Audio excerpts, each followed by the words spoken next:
respective websites various information on infrastructure projects, including geotag photos and exact project coordinates.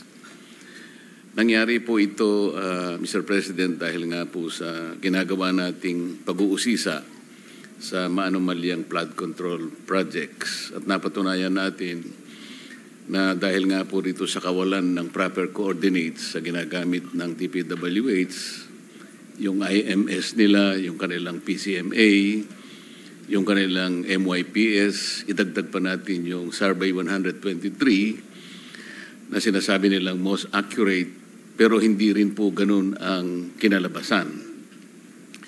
Dahil sa baba ay talagang namamanipula pa rin yung mga flood control projects. They are dependent on their encoders and project engineers sa baba na madali naman pong palitan ng litrato para sa ganun ay yung progress report ng bawat projects ay lumitaw kunwari na tapos na, pero actually wala naman pala. Inamin din po, Mr. President, ng dating Secretary ng Department of Public Works kasama ng kanyang mga USEC, bagamat sinasabi nila na geotag, real time, pero sa bandang huli, Mr. President, ay umamin na dahil sa kawalan naman nila ng satellite o direct server, hindi nila talaga magagawa. At pagkaraan, umamin na lang na ang kanila palang updating is only made every end of the month. Ang tanong po, Mr. President, sa ganito pong kalagayan, paano kaya natin mapaninindigan itong Section 106 ng ating General Provisions? Thank you, Mr. President. Thank you, Senator Marcoleta. In fact, itong modification ho natin sa Section 106 on Transparency in Infrastructure Project, marami ho dito nakuha ho namin from the civil society organization. For example ho, dapat i-upload po documents in machine-readable format. So hindi na ho siya yung pipicturan lang ng phone, i-upload. Dapat ho machine-readable. Pwede ho ma-search, pwede ho mabasa ng computer. At nagdagdag pa ho tayo ng mga iba pang i-upload ho nila like feasibility study, detailed engineering, program of work, proof of coordination with LGUs where the project will be implemented. And then si Senator Kiko Pangilinan nagdagdag ng which one yung dinagdag niya? Saan yun?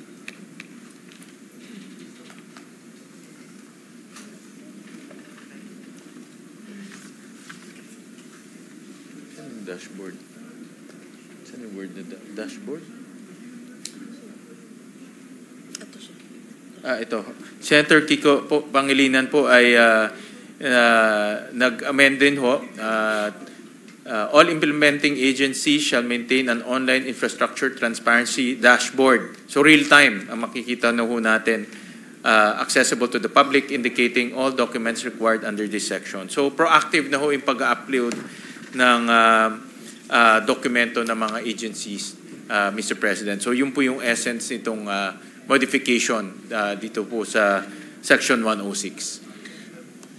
Mr. President, ganun din po yung pangangatwiran nila na sa ngayon ay nagagawa nilang geotag at real time. Ngunit dahil nga po sa kakulangan ng satellite na hanggang ngayon ay wala naman ng DPWH sapagkat ang katwiran po nila, napakamahal daw po nito. Inamin po nila na without the satellite tsaka yung direct server, hindi nila magagawa yung real time. Kasi po, ang kanilang frequency ng pag-update is only once a month. Sa ganun pong kalagayan, napakalaki po ng panahon kung saan yung mamamanipula po yung project. Kaya po kung hindi natin sila mapipilit na magkaroon ng direct server o kaya talagang mag-invest sila sa satellite, wala po yung real wala po yung real time. Wag po tayong masyadong maniniwala doon. Kaya po, Mr. President, pati nga po dun sa budget ng Philippine Science Agency, ang representasyong ito ay naimungkahi sa kanila na pwede nyo bang tulungan ka ako ang DPWH sapagkat kayo po naman ay meron ding kakayahan sa pamagitan ng satellite, natutukoy po ninyo ang mga lugar at ang tamang panahon kung saan at kailan dapat itanim ang ating mga pananim. Baka naman po matulungan po ninyo ang DPWH dito po sa kanilang problema. Alam po ninyo, Mr. President, ang dahil doon sa suggestion na yon, nagkaroon po yata ng Memorandum of Agreement sa pagitan ng DPWH at saka ng Philippine Science Agency na sila po ay magtutulungan. So, Mr. President, gusto ko rin po sanang malaman sa pamagitan ng Philippine Science Agency kung pwede silang makipagtulungan sa Commission on Audit. Dahil yung audit po sa huli na po nila nagagawa. Puro sila post-audit, kaya po kapag natukoy na nila yung project, natukoy nila, ghost pala. Pero wala na po yung pera, Mr. President. Yun po yung isa sa mga challenges natin, Mr. President. Maraming salamat ho, Senator Marcoleta, dyan sa inyong tanong at tama ho kayo na hindi ho nating completely malalabanan po itong corruption kung hindi ho tayo gagamit ng bagong teknolohiya. So isa po sa mga itinutulak ng administrasyon sa pamamagitan ng DepDev ay ang paggamit nitong satellite-based platform for integrated infrastructure planning, monitoring, and policy development.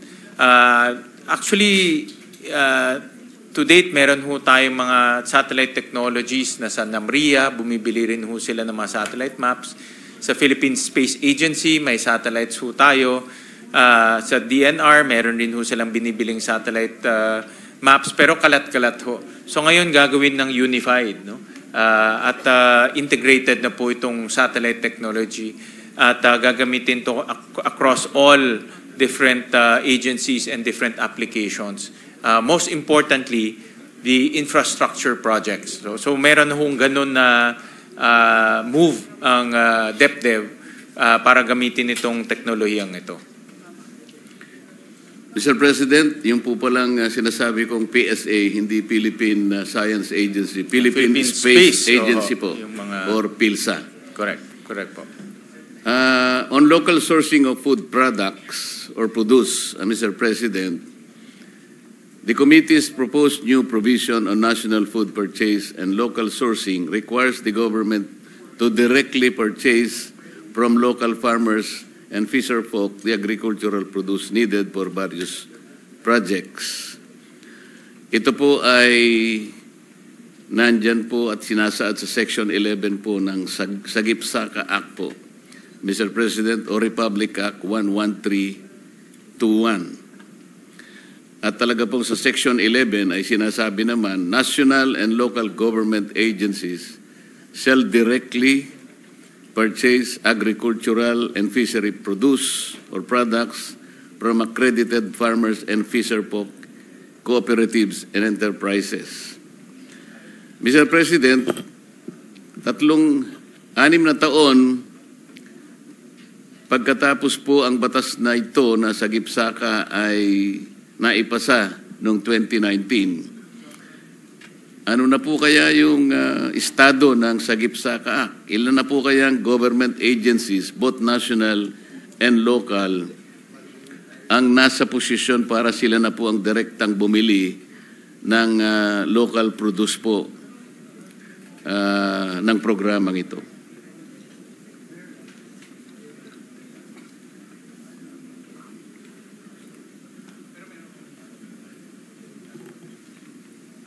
Naglagay ho tayo sa budget ng 500 million po to operationalize yung Sagip-Saka Act.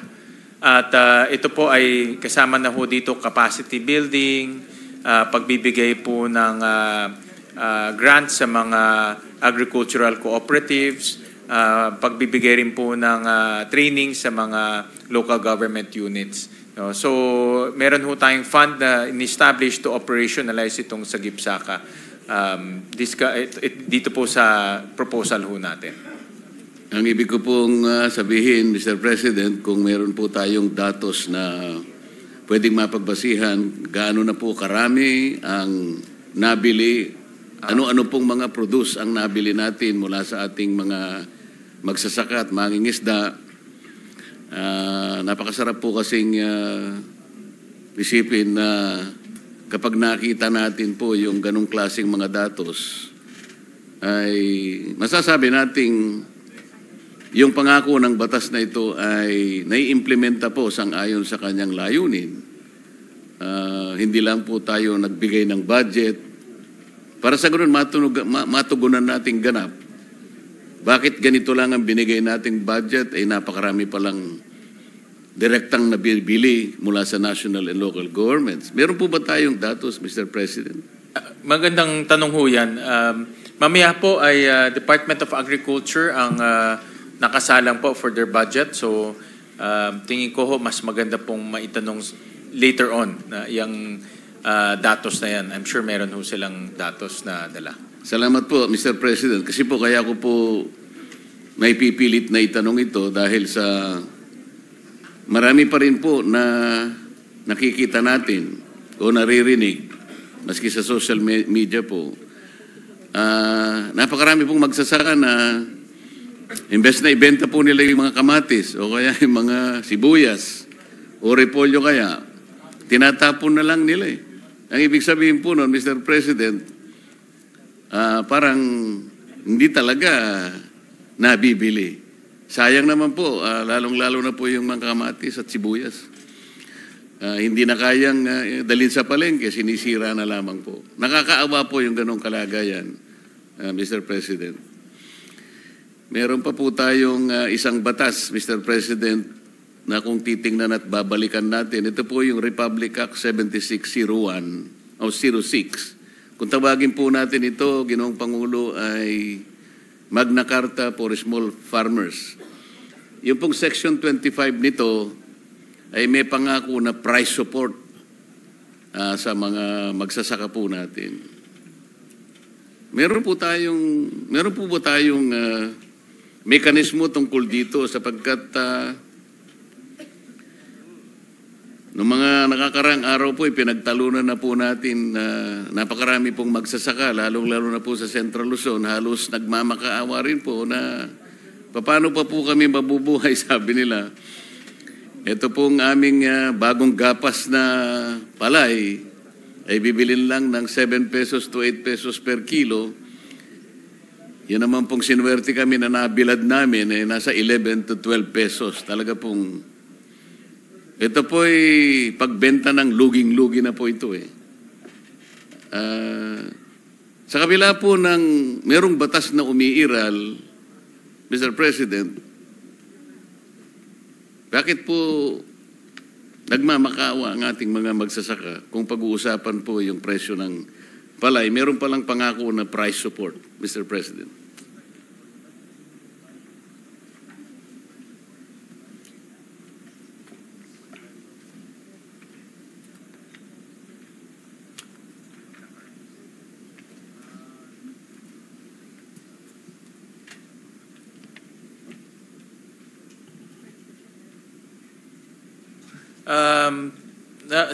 Nasabi lang ho sa akin ng DepDev na itong price support po ay ginagamit po sa pagbili ng LGUs ng mga produkto ng ating mga magsasaka. National government rin po, ito rin yung kanilang ginagamit na presyo, Mr. President. NFA, kasi NFA, one of our big buyers yan para po sa kanilang buffer stocking. No, so yan din po yung ginagamit na presyo para hindi ho masyadong mababa yung presyo na binibili ng ating gobyerno. Tama po kayo, Mr. President. Nagkamali ako sa aking minuta. Pero yung pong guaranteed price, yun po ay nandun sa Agricultural and Fisheries Modernization Act. Price guarantee po ang nakalagay. Pasensya na po, tumatanda na po kasi tayo, Mr. President. Hindi naman po halata, Mr. President.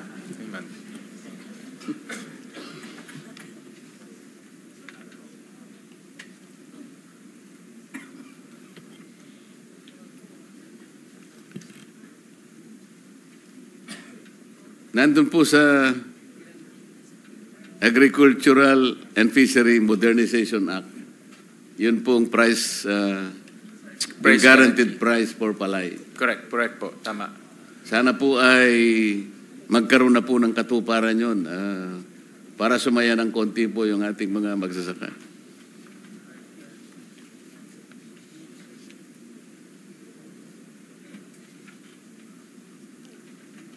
Ito po, actually, kaka-issue lang po ng Executive Order Series of 2025 establishing the floor price of palay and providing trigger mechanism for its implementation. Ito po ay kaka-issue pa lang. So ito na po yung pinapatupad pong floor price of palay.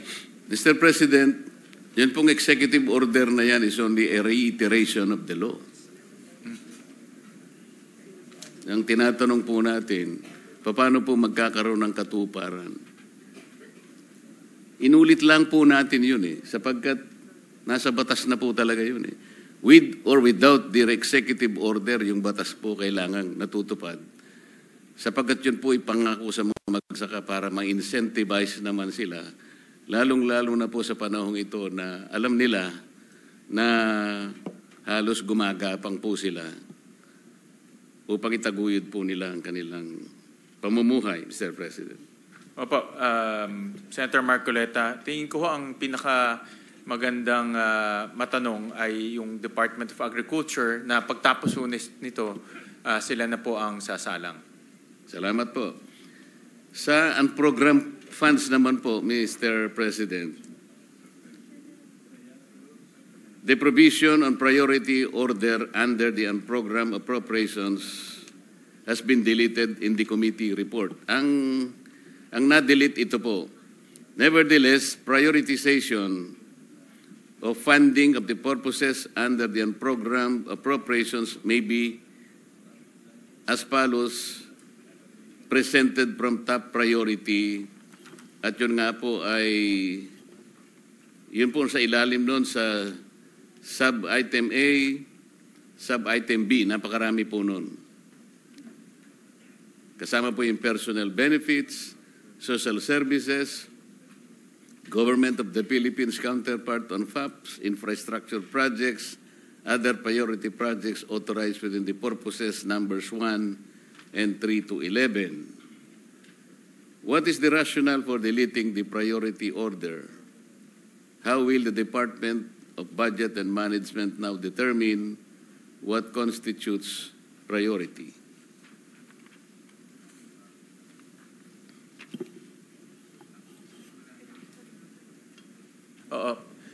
Dahil po reduce natin yung number of line items or purposes unprogrammed appropriations from 11 to 7, hindi na ho kakailanganin ng prioritization. So, dahil ang kailangan lang, tatlong cash items lang po ang nakalagay sa unprogrammed, ito po yung dalawang foreign assisted project at yung modernization. So dahil yan na lang po yung, actually dalawang purposes na lang, foreign assisted projects and modernization, hindi na ho kailangan i-prioritize. No? So pagpasok ko ng mga new and additional revenues, doon na sila pupunta. Pero meron pa po tayong dinilit, Mr. President, sa unprogrammed appropriations. Ito po yung strengthening assistance for government social programs, 45 billion. Program on risk management, 3.6 billion. Refund of the service development fee for the right to develop the Nampidai property sa Tokyo, Japan, 210.6 million. At saka yung insurance premium po ng ating sa ating mga government assets, 2 billion, Mr. President. Yung ginawang batas na ito, hindi po sila magiging masaya sapagkat hindi tayo nagiging transparent sa kanila. Yun lang po yung gusto po nating ipaintindi at gustong bigyan ng punto, Mr. President, para sa ganun yung tao ay nakakasunod po sa ating ginagawa. Kahit sabihin natin ganito po ang porsyentong kinita sa money market o kaya sa ganito, hindi po nila kayang intindihin yun. Hindi po nila wag po nating asahan na yun po ay magiging katanggap-tanggap sa kanila dahil hindi po nila mauunawaan dahil hindi po nakapagbigay ng anumang benepisyo para sa kanilang pang-araw-araw na kalagayan, Mr. President. Mr. President, dalawang bagay, no? Tingin ko hindi pa po sila full blast na ginagawa po yung kanilang investment activities. Kasi kung titignan ho natin, isa lang po yung kanilang pinusukan na investments. No? Ito po yung Makilala Mining. At dahil nga nag-iingat rin ho sila kung saan po ilalagay itong investment sila dahil ito po ay pera ng taong bayan. Kaya talagang kumbaga extra careful yung kanilang pag-i-invest. Ngunit kumita pa rin sila ng 2.7 billion at nag-declare ho sila ng dividends na 1.4 billion pesos. So itong 1.4 billion pesos, nagamit naman ho natin to sa ibang mga paggawain ho natin at pangangailangan. Pero tama ho kayo, Senator Marcoleta, na importante na magkaroon ho tayo ng regular na update galing po sa Maharlika Investment Fund at itong pag-uusap natin ngayon, itong debate ho natin ngayon ay naririnig ho nila at para ho malaman nila na tinitignan din ho natin yung kanilang operasyon dahil gusto rin ho natin makita na yung objectives ng Maharlika ay makamit ho natin. Salamat po, Mr. President. Total bagong gawa na po itong Joint Congressional Oversight Committee na binabanggit nyo, Tama ho, Mr. gawa President. na ho yun. Paano po ba maging miyembro rito, Mr. President?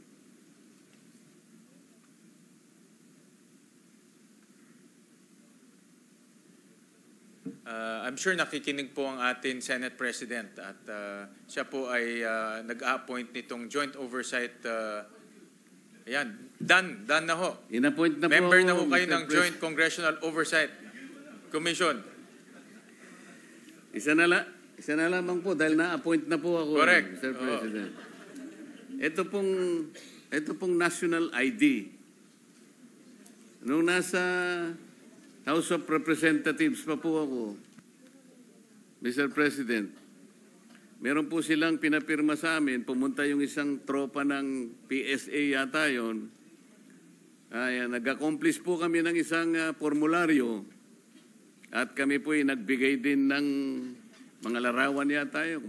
Siguro po di po ako nagkakamali, mga 4 na taon na pong nakaraan. Alam po ba ninyo, Mr. President? Hanggang ngayon wala pa po akong national ID. Kanino ko po ba kukunin yun, Mr. President? Kung meron ho kayong smartphone, mamaya ho, after nitong interpellation, meron na kayong digital national ID. Dahil ang national ID ho natin, hindi lang po yung physical ID, kundi meron na ring digital national ID. At mas maganda ho yung digital dahil yung wallet nananakaw pa ho. Pero pag nasa cellphone nyo ho, sana hindi lang manakaw yung cellphone nyo, pero nandoon po yung digital ID ho ninyo. Ganun po pala kadali, Mr. President. Bakit hindi po ako sinabihan man lang ng Philippine Statistical Authority? Pinaghintay niya po ako ng mahigit na 4 na taon. Ganun lang pala para magkaroon ako ng national ID. Nalulungkot po ako. At medyo naiinis, Mr. President. Ito po ang kauli-ulian na po siguro. Ang ating DILG Secretary, John B. Cremulya, sinabi po niya kamakailan na gusto po niya ang DILG na lang po ang maging lead agency sa pag-implement ng National ID Program. At hinihingi po niya ang suporta ng Kongreso sa bahaging ito. Ano po ang stand ng PSA dito, Mr. President? Senator Marcoleta, bigyan ko lang ho kayo ng mabilis na update. Ang the Digital National ID po ay nakapag-issue na ng 88 million na unique digital ID. Kaya ho, halos lahat ng tao po ay meron na pong e-digital ID or yung nasa cellphone po. At yan po naman ang ginagamit na ngayon sa buong mundo. In fact, nag-release lang po ang Amerika ng digital passport. Nakita ko lang ho sa news. No? So talagang papunta na ho doon. So andito ho ang ating national statistician at pinangako niya ho sa akin na today? Within the week ho, meron na kayong physical ID na papadala. Digital pala, digital ID. Opo, pero yung tinatanong ko, yung pong mungkahi ni DILG Secretary John B. Cremulya na DILG po ang mag-i-implement. Paano po yun?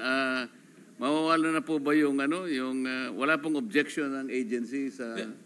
Actually, napag-usapan ho namin yan ng DILG Secretary at meron ho siyang ganun na plano. Pero mas maganda ho ang suggestion ko since ang national ID na ho natin ay way in advance. In fact, almost complete na ho yung kanyang operations at full-blown operations na rin ho.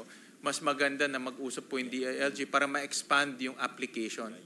Ito kasi yung application ng DILG is for crime prevention and of course peace and order activities na pwede naman po gamitin yung existing database. No? Mag-usap na lang ho muna ngayon dahil nandyan na po yung ating national ID. Maraming salamat po, Mr. Thank you, President. maraming salamat po. Maraming salamat po sa panahon na inyong ibinigay sa akin. Salamat po. Thank you.